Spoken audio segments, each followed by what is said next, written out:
Class 8 lesson number 16 Krishna की चेतावनी।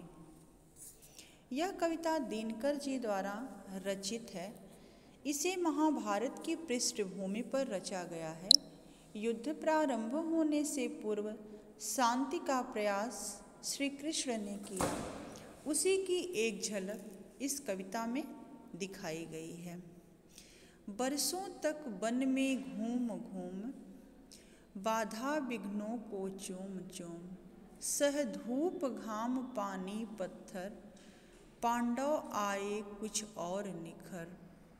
सौभाग्य न सब दिन सोता है, देखें आगे क्या होता है। यानी कि बरसों तक वन में घूम घूम कर और अनेक प्रकार के विघ्न बाधाओं को सहन करते हुए, धूप गर्मी पानी पत्थर आदि को सहन करते हुए पांडव आए और अब सौभाग्य न सब दिन सोता है, पांडवों का भी सौभाग्य का समय आ गया है और देखें आगे क्या होता है।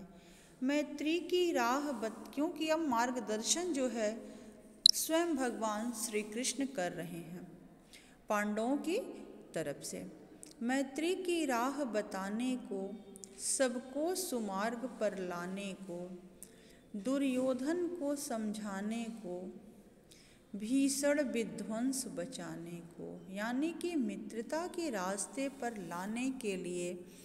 और दुर्योधन को भगवान समझाते हैं और कहते हैं कि इससे भीषण जो विध्वंस है वह बच जाएगा।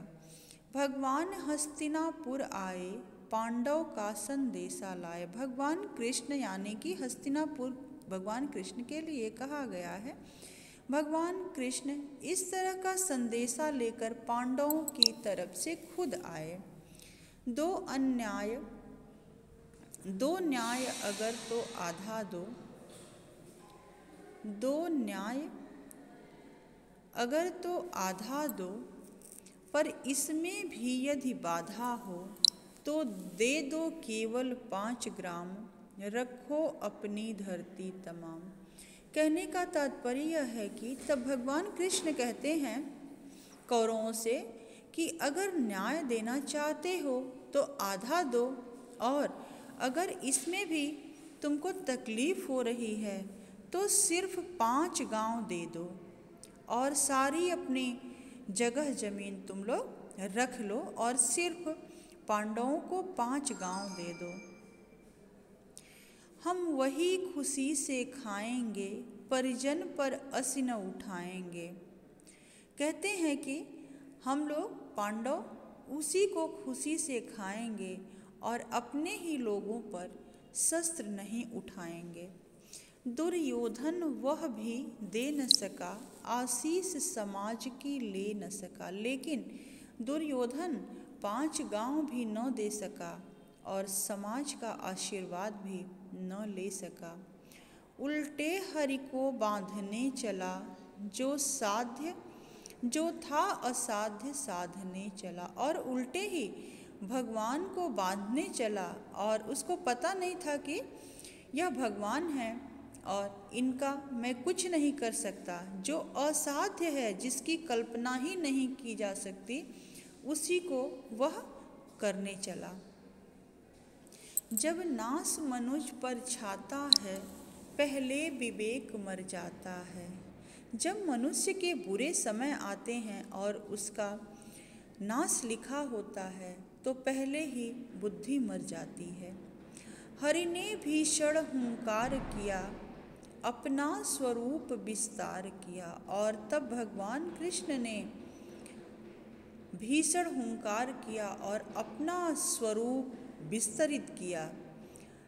डगमग डगमग दिग्गज डोले, भगवान कुपित होकर बोले। और सारी धरती डगमगा गई। भगवान क्रोधित होकर के बोले, जंजीर बढ़ा अब साध मुझे। कहते हैं दुर्योधन से कि अब तुम अपनी जंजीर को मेरी तरफ बढ़ाओ और मुझे साधो। हाँ हाँ दुर्योधन बांध मुझे। और कहते हैं कि हे दुर्योधन, तुम अपनी जंजीर मेरी तरफ बढ़ाओ और मुझे बांधना चाह रहे हो तो मुझे बांधो। हित वचन नहीं तूने माना, मैत्री का मूल्य न पहचाना। फिर भगवान कहते हैं कि तुम्हारे लिए जो कल्याणकारी था उसको तुमने नहीं माना और मित्रता के मूल्य को भी नहीं पहचाने। आगे का जो बचा हुआ अंश हम अगले दिन पढ़ेंगे। धन्यवाद।